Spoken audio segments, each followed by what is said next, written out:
Welcome back. You're watching NewsX. My name is Vineet. Delhi today witnessed a historic push in connectivity as Prime Minister Modi inaugurated two mega infrastructure projects, the Urban Extension Road 2 and the Dwarka Expressway.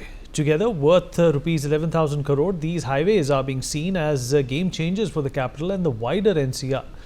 In fact, the UER2, Delhi's so-called third ring road, runs 75 kilometers across the western edge of the city, expected to cut airport travel time from 2 hours to just 20 to 40 minutes, ease congestion on outer ring road and choke points like Mukarba Chowk, and even divert traffic and interstate traffic away from the city's core. The Dwarka Expressway, India's first elevated urban expressway, stretches nearly 19 kilometers in Delhi, linking Mahipalpur to Khedki, Dhaula in Gurugram, is designed to decongest NH48 between Delhi and Gurugram, offering faster, smoother access to the airport and commercial hubs, while also showcasing sustainable construction practices built with recycled waste and future-ready with provisions for electric mobility. Both projects are being described as symbols of a new modern Delhi. But the big question, will these roads truly solve Delhi's traffic nightmare or only shift the problem further out? We'll talk about this with our guest. Joining us on the show is Mr. Gautam Mukherjee, senior journalist. Mr. Alok Mehta, editorial director of the India News, is also with us on the show. Mr. Vivek Menon, urban planner, with us on the program as well. Last but not the least, Mr. Sudhir Krishna, former Secretary, Urban Development, also with us on the program. Gentlemen, thank you so much for being here. Mr. Mehta, I'll begin with you. Well, we have seen Delhi traffic woes. When it rains, it literally pours in Delhi. The traffic comes to a halt. Distances which are less than 10 minutes take 2 to 3 hours. Though, there is a ring road, there is an outer ring road, and there are other arterial roads which have attempted to decongest Delhi and NCR in the past. But what do you think is going to be the game changer about these projects which the Prime Minister has inaugurated? In this whole region, NCR, the National Capital Region, and nearby the either UP or Haryana, Rajasthan, so much development is taking place, and that's why I think the urban development expressway, what you call it, certainly it's 25 years people were waiting. Maybe not 25 years, 20 years, 5 years, 10 years, but it took so much time. One problem was there because of the land acquisition. I think our experts will also tell you better. But I feel still, because the discipline of the people also, they need people. Because when you go to even a small country like Thailand, or you go to New York, when I was there, both places, a number of places, in London also, you go somewhere, you find that which are the timings when the people travel, and at the time how they should be very disciplined also. Here the problem is society, or not only the government, but certainly these kind of infrastructure. When we think of when we are competing with China, Shanghai, you see, I have not recently visited, but earlier I visited. Shanghai is a miracle. They are competing with New York City. These kind of development India needs, but in India you can't do land acquisition or some other development decision because we are not a communist country, and you decide, one person decide, and then it's finished. And then they have to take the land from the farmers or anywhere, industry or anywhere. Here the problem, number of problems were there. That's why the traffic problem which you are mentioning, Nitin Gadkari ji, maybe since long he is the transport minister, but you see what is happening in road communications. He tried his best, but road accidents, very, very serious problem, more worse than any all over the world. So that's why even this infrastructure, the more problem, because the expressway like in for Agra, Jaipur, and the accidents took place more. That's why I'm also worried with these infrastructure for the Indian citizen, for foreigners, the people coming from outside from the country, but they are Gurgaon, or they are going to airport, or Sonipat also developed a number of places because Delhi is so much crowded. And that's why I think this infrastructure was very necessary. And it's a welcome step that ultimately we will have a very good expressway. Because when we compete with the European countries, you go from Germany, you go or you go to Austria, you go to Czechoslovakia, Czech Republic, no problem, because people are limited also. Here because the car industry, they also want maximum car. thank God to Rekha Gupta ji, she said, okay, this time court accepted this after 15 years. And only you need a second car. Otherwise, the number of everybody have 4 cars. The influential, the economy is such grooming. And one side we say, oh, poverty, poverty. Other side, people are having one family, there are 3 or 4 cars. And they are traveling because the communication. With this also, I will suggest, because what we do in the United States or in other countries also, nearby the communication, the Delhi government announced this thing, but still there is serious problem for metros or for the buses and all. Then you have to take the car. Otherwise, you can't depend on the metros also. So we have to see this infrastructure, great development for India. We should proud, but I have not visited this road. But certainly there are a number of expressways. They are very good, competing with any other countries also. But we need some cooperation from the society, organizations, and industries too. How we can cooperate with the new infrastructure, the development, when we're thinking of the 2047 Viksit Bharat, but when we have more chaos, then it will be a very serious problem. So in Chiang Mai, a small town in Thailand, but you see the traffic in the evening, if you go, even if you go by this e-rickshaw type of thing, there will be a problem there. So these kind of situations will be there, but I think is a very great, at least one should give credit to Prime Minister Narendra Modi and his team, that at least we have a good infrastructure in the whole region. Number of metros also coming, then roads are also inside also, and now the more better, because in Rajasthan, Haryana and Delhi government also same rule states. At least it will help if there is more coordination between those and awareness. I think, and then last point, we should have some strict rules for road transportation, because we have very loose. Maybe now they have increased this fine and everything, but it's a more chaotic. I think there should be a discipline for the citizen to save the roads and save the people who get injured or died in this very fast routes. When you go, you can reach at 30 minutes. Then they go by at 100 kilometers, and there is a problem. Absolutely right, sir. Dog is coming, dog. The Yeah. street dog, stray dog. Rahul Gandhi Yeah. will not understand this. Valid concerns, Mr. Mehta. Mr. Krishna, of course, we are making roads, we are developing this infrastructure, but the pain points, as Mr. Mehta pointed out, is the civilian attitude towards this infrastructure as well. You have broad roads, you have lanes. Lane driving is not, imposed in most of our cities, the capital being one. And of course, the civil apathy at times is also to blame for the kind of snarls and breakage of law that we see, which leads to traffic jams as well. Driving on the wrong side of the road is also resulting not only in deaths, but it's also resulting in a number of other problems as well. How do you see this infrastructure being developed in silos, but the sensitivity which should come within the citizens not being addressed? On the positive side, the connectivity which has just been launched today, it's very important. Any such connectivity, this is in the nature of ring road, semicircular ring road. It's very important because not only it connects far-flung areas, but also it kind of provides a bypass through traffic. You don't have to come through heart of the city. If you don't have to really come to Delhi, you can take a bypass. So in many ways it is very good. And also, I suppose more buses will be plied, more public transport will come, so that people will have less inclination to use personalized cars. So these are the benefits, and also the lesser the private vehicles on the road and more public transport, then less pollution, less congestion. Many positives are there, no doubt about it. But you have rightly mentioned about lane driving is a very big challenge. I myself drive on these roads often, and you see, the thing is, lane driving is not being observed for a variety of reasons. One is that people are also not being observed. There should be more cameras installed, and immediately fine should be imposed.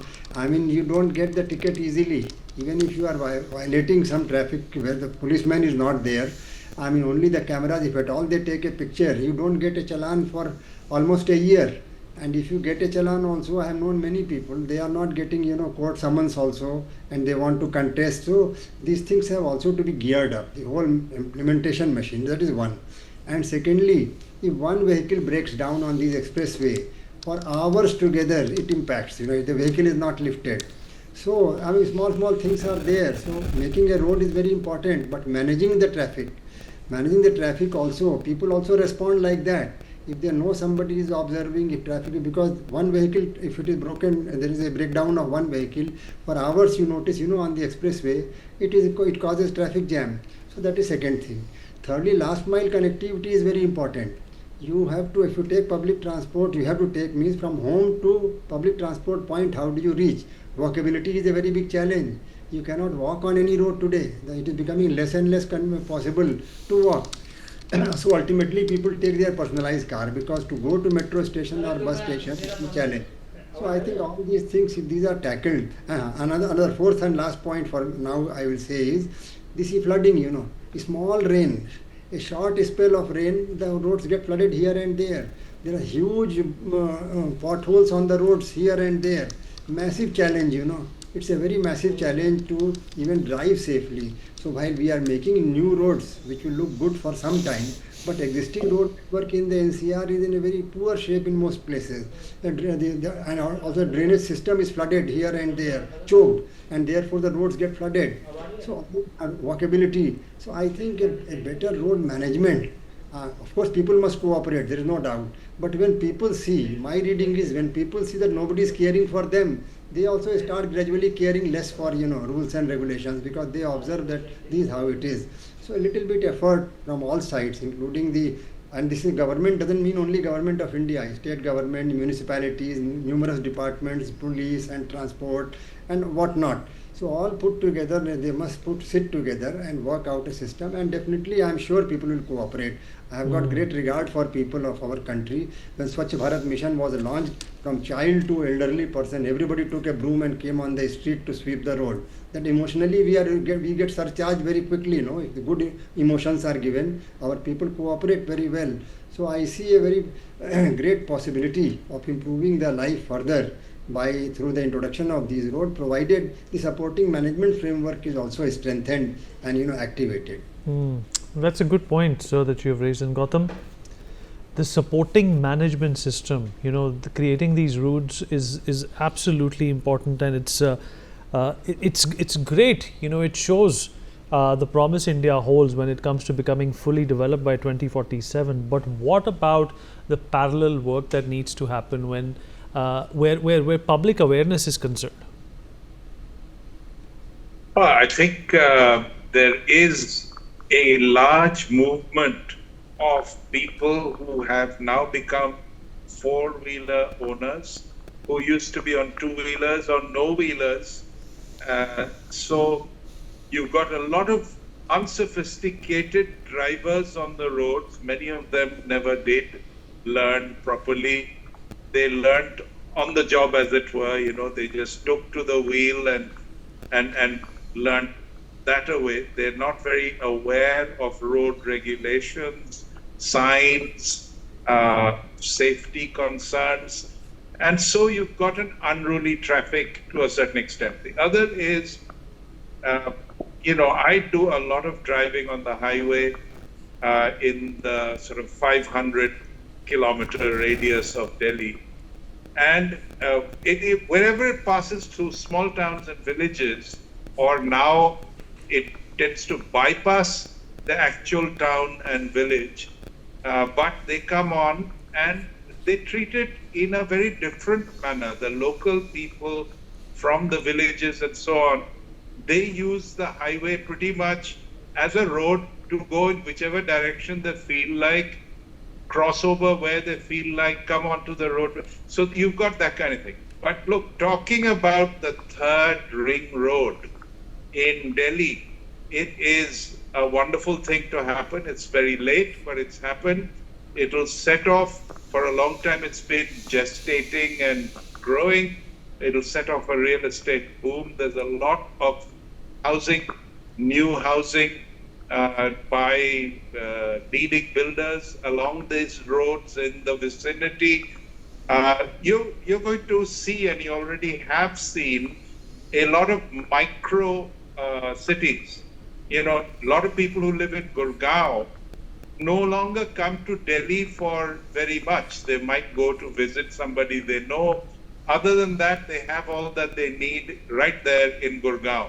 In some ways, the infrastructure by way of hospitals and such like is actually better in Gurgaon than it is in Delhi, which is overburdened and old.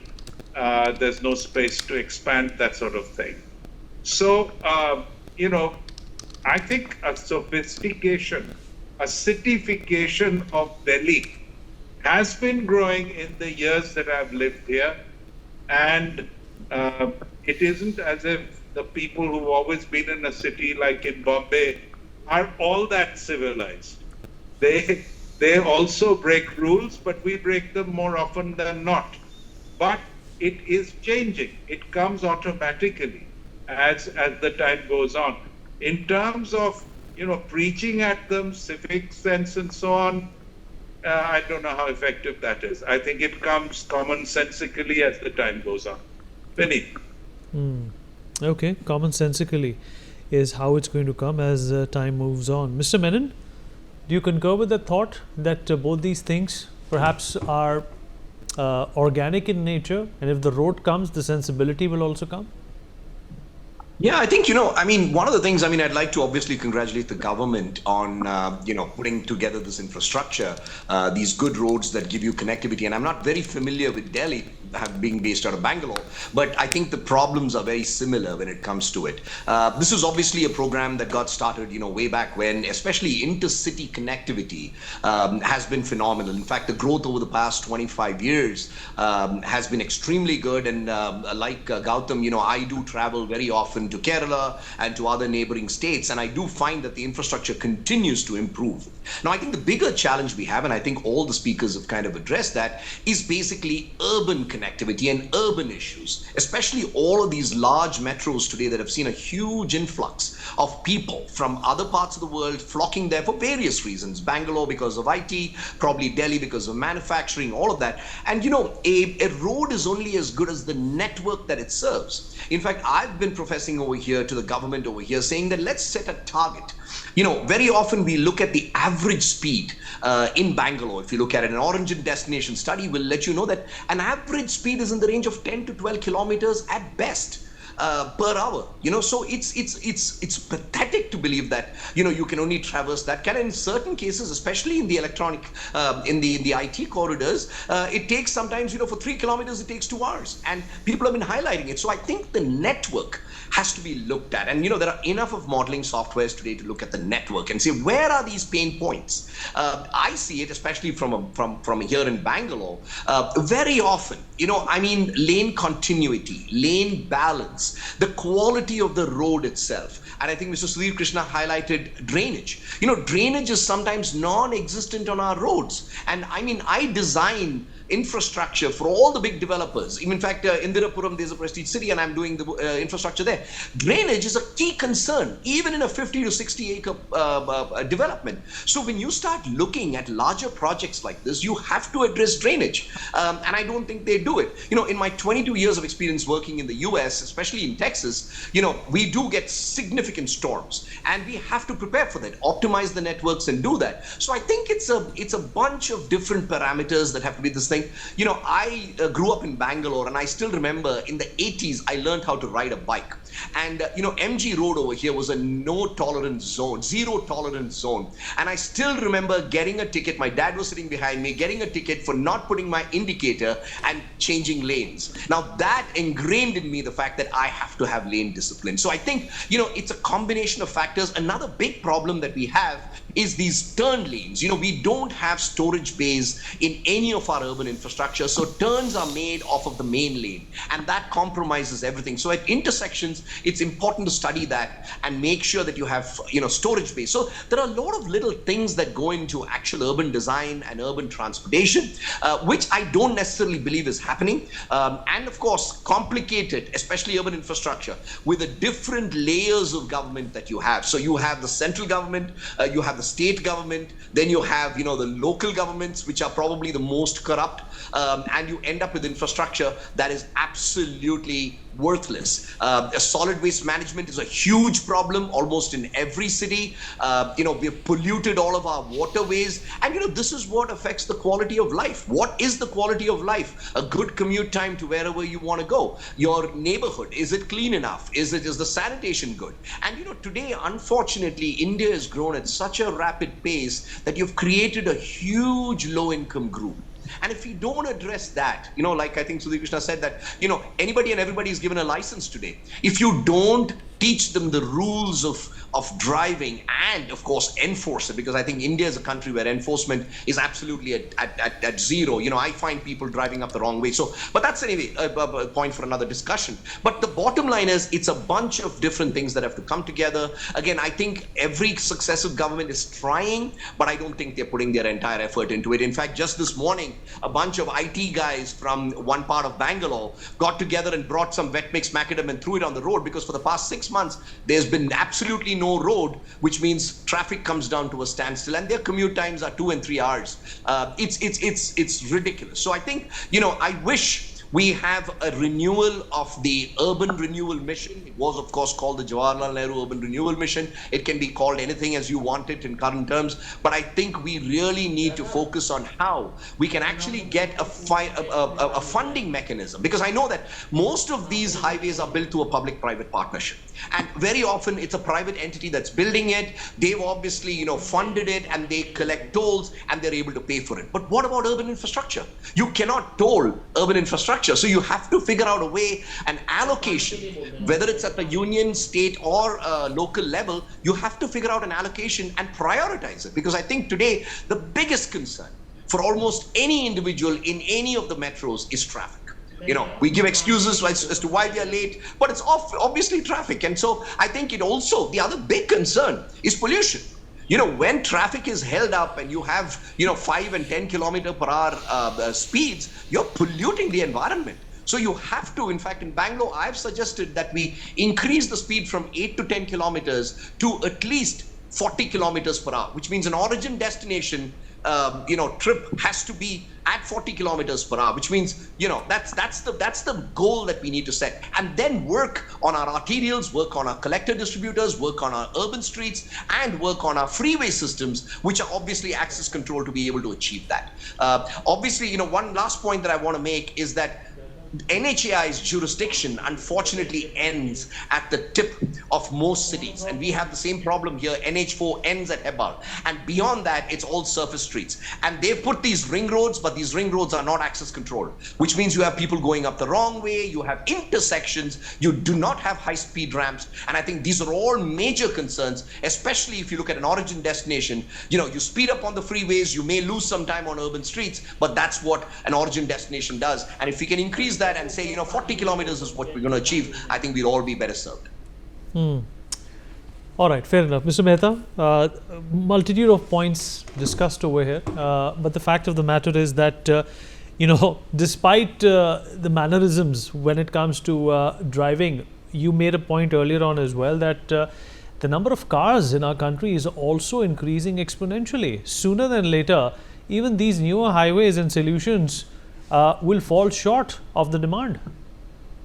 Yeah, we need certainly. I think our expert very well explained it. We need pre-planning. But the urban planner is sitting with us. So we need 10 years, not 10 years, next 50 years. And that's why these kind of problems, because when we have this new expressway, but nearby, what is the solution? The problem is because we, in the cooperation, but I think Mr. Krishnan also mentioned about it, the multi-authorities, corporation is there, the panchayat is there. So there should be, nowhere in the world it's happened like this. In Delhi, this road is for Delhi Development Authority, this road is for corporation, and this is New Delhi Nagar Palika. You see, these kind of, in a same mohalla or some area.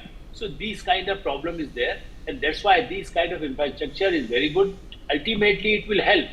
But and then the problem of the in citizen right, you see everywhere Supreme Court will say, okay, tractor will also go there, and from opposite side on the same expressway, when I had accident in 91, can you imagine at the time the Jaipur road? Because, but I always say, okay, don't go by the speeds. So I was ultimately not very seriously injured.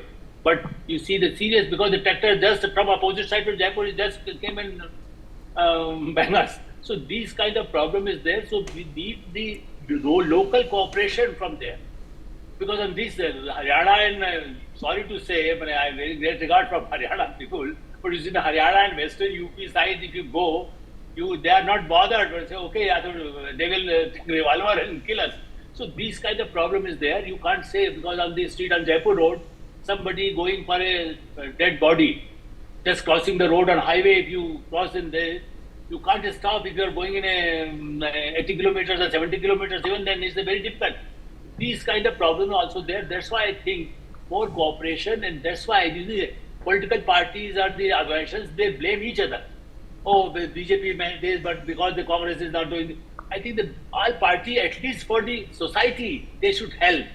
Earlier, when we started development, what I feel, Shamdan was there, people were cooperating in my village, some roads are coming, so I will also contribute. Here says all responsibility of the Modi. If road, some accident, why Modi is doing, what Gadkari is doing, or some Congress leader is there, then they say this. So these kind of involvement of the people, but ultimately solution is this, and that's why I give credit to planners. Earlier they planned 25 years back. I remember when Rajesh Pilot was the minister, surface transport. At that time, the metro project was preparing. At that time, when I was covering, doing reporting, that's why I still remember. So how much time it took in Delhi. So if you start, your implementation is also necessary. That's why I'm saying the legal process and the name of the human right or this right and dogs' rights, you can't count stray dogs or stray animals. Then again there is a problem in the highway. This will be a more serious problem. You see, go to Chhattisgarh, you go to other states, Bihar or Calcutta Road or Amritsar, you see these are serious problems. And then people also come, the animal rights there. They don't believe in the human rights. They talk about the animal rights. So Fair enough, kind sir. of awareness is also necessary. I think everybody should Fair cooperate. enough, sir. You've made some valid points, sir. Unfortunately, we have run out of time. Appreciate everybody who joined us.